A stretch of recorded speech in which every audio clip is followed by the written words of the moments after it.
अस्सलाम वालेकुम dear candidates, Shabana नवाज़ तव्हांजे पंहिंजे चैनल में तव्हां सां मुखातिब आहियां। डियर कैंडिडेट्स, अॼु जो जेको क्लास आहे उहो SST HST या इवन SPSC जे टेस्टुनि जे हवाले सां निहायत अहम आहे।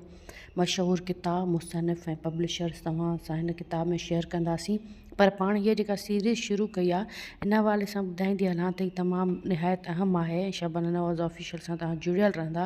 इन लाइ जो हीअ जो क्लास आहे उहो तहक़ीक़ तनक़ीद ऐं मज़मून नवेसी मक़ालनि जी किताब ते आहे। उन खां पोइ असां शाइरी जा किताब ऐं उन जा राइटर, नावल जा किताब ऐं उन जा लेखक ऐं कहाणियुनि जा ऐं सफ़रनामनि जा अफ़साननि जा तबज़ात नावलनि तबज़ात कहाणियुनि जा जेके किताब आहिनि उहे ऐं उन्हनि जा मुसनफ़ बि तव्हां सां शेयर कंदासीं। त इहा हिकिड़ी मुकमल मालूमात जेका सिन्फ़ुनि वाइज़ जेका आहे तव्हां सां शेयर कई वेंदी। त वधूं था क्लास जे तरफ़। असां वटि जेको अॼु जो क्लास आहे हुन में तहक़ीक़ तनक़ीद ऐं मज़मून नवेसी जा किताब आहिनि। पहिरियों सुवालु आहे त उहे ॾींहं उहे शींहं। किताब जो राइटर जेको आहे पीर अली मोहम्मद राशिदी आहे। रंद ऐं पंध, पीर अली मोहम्मद राशिदी, पीर अली मोहम्मद राशिदी ऐं पीर हसामुद्दीन राशिदी ॿई भाइर आहिनि, तव्हांखे मां काफ़ी दफ़ा ॿुधायो आहे।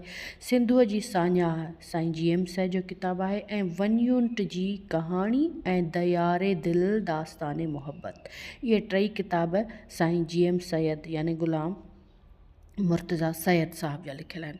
उनखां पोइ हिकु ॿिया अहम किताब तज़किराए मशाहिर सिंध दीन मोहम्मद वफ़ाई, तज़किराए लुत्फ़ी प्रोफेसर लुत्फ़ुल्लाह बदवी, क़दीम सिंध भेरूमल महरचंद आडवाणी, आफ़ताबे अदब हकीम फ़तेह मोहम्मद सेवाणी, इंटर क्लास में बि इहो आहे लेसन।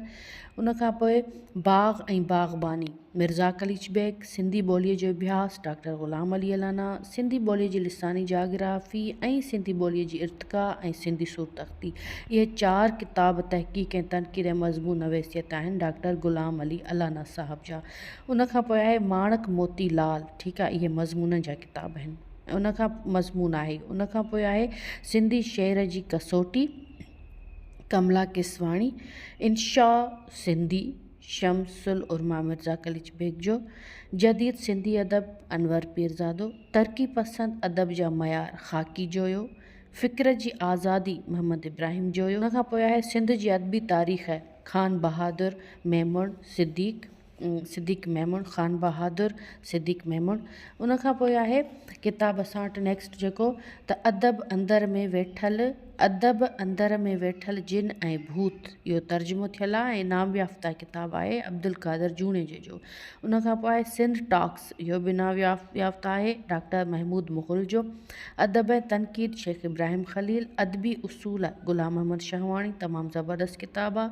तनक़ीद ऐं तनक़ीद निगारी अहसान बदवी, सिंधी नसर जी तारीख़ मंघाराम मलकाणी, सिंधी नसर जी तारीख़ इहा आहे ग़ुलाम अली अलाना जो। सिंधी नसर जी तारीख़ मंघाराम मलकाणी ऐं ग़ुलाम अली अलाना।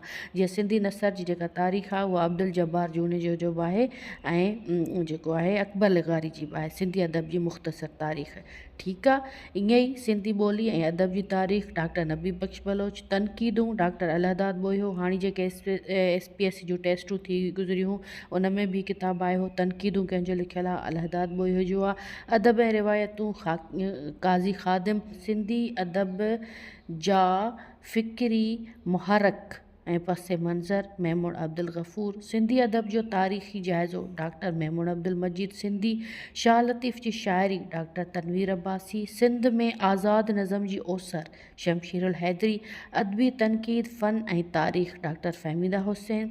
उनखां पोइ आहे सिंधी गीत ताज जोयो ऐं तनक़ीद तारीख़ जो इर्तिक़ाई जाइज़ो, तनक़ीद निगारी जो इर्तिक़ाई जाइज़ो बदर अबड़ो, सिंधी अदब जो तनक़ीदी अभ्यास ऐं सिंध जी तारीख़ जा विखरियल वर्क मेमून अब्दुल मजीद सिंधी। उनखां पोइ डॉक्टर परवीन मूसा मेमून साहब जा ही 4 किताब आहिनि, तमामु अहम किताब आहिनि।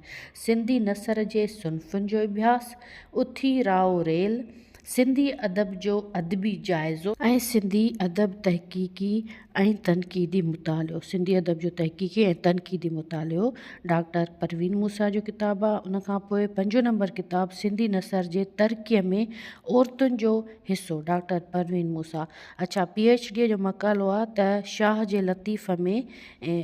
लतीफ़ जे रिसाले में औरतुनि जो किरदारु डॉक्टर फ़हमीदा हुसैन जो आहे। इहा आहे सिंधी अदब जे तरक़ीअ में औरतुनि जो हिसो डॉक्टर परवीन मूसा। बहरहाल बहरहाल PhD मक़ाला जेके आहिनि ऐं नावल अफ़साना ड्रामा कहाणियूं सफ़रनामा इन्हनि ते असां बाद में ईंदासीं। फ़िलहालु असां तहक़ीक़ तनक़ीद ऐं मज़मून जे किताब जो क्लास पिया वठूं।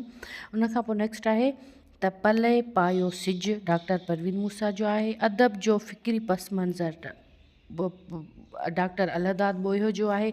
इहो बि हिन दफ़े टेस्ट में आयो।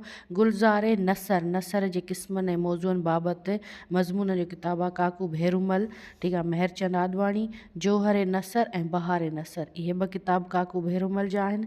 उनखां पोइ आहे अहवाल शाह लतीफ़ जे बारे में, शाह लतीफ़ जे ज़िंदगीअ जे बारे में मिर्ज़ा कलीच बेग जो आहे। इस्लामी तालीमात मिर्ज़ा कलीच बेग जो आहे। गुल शकर पहाकनि जो किताबु आहे।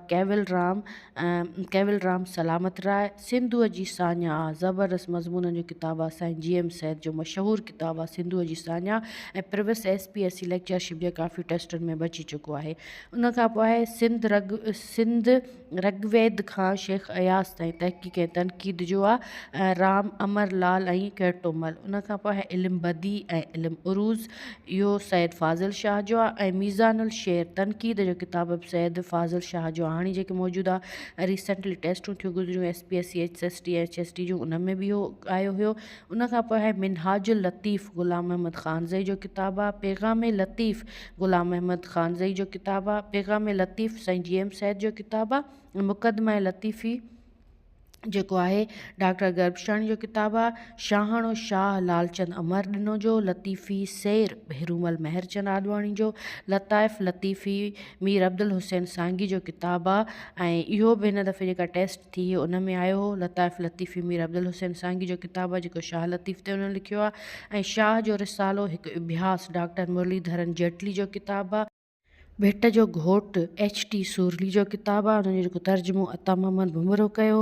शाह जूं सूरमियूं नारायण दास मेवाराम जो किताबु आहे। ऐं शाह सचल ऐं सामी जेको आहे उहो महमद इब्राहिम जोयो साहब जो किताबु आहे। त हीअ हुयो अॼु जो क्लास। तव्हांखे कीअं लॻो? शबाना नवाज़ ऑफिशियल खे सब्सक्राइब न कयो आहे त सब्सक्राइब कंदा, बेल आइकन जे बटन खे प्रेस करे नोटिफिकेशन ऑल खे क्लिक करणु न विसारींदा त असांजा ईंदड़ मालूमाती क्लास सभु खां पहिरीं तव्हां ताईं पहुचनि। ऐं क्लासनि खे पंहिंजे फ्रेंड्स सां ज़रूरु शेयर कंदा ऐं कमेंट्स में पंहिंजी राय खां ज़रूरु आगाह कंदा त हीअ क्लास तव्हांजे लाइ केतिरो लाभाइतो थियो आहे। पंहिंजो ख़्यालु रखंदा। सिंध सलामत, साथ सलामत।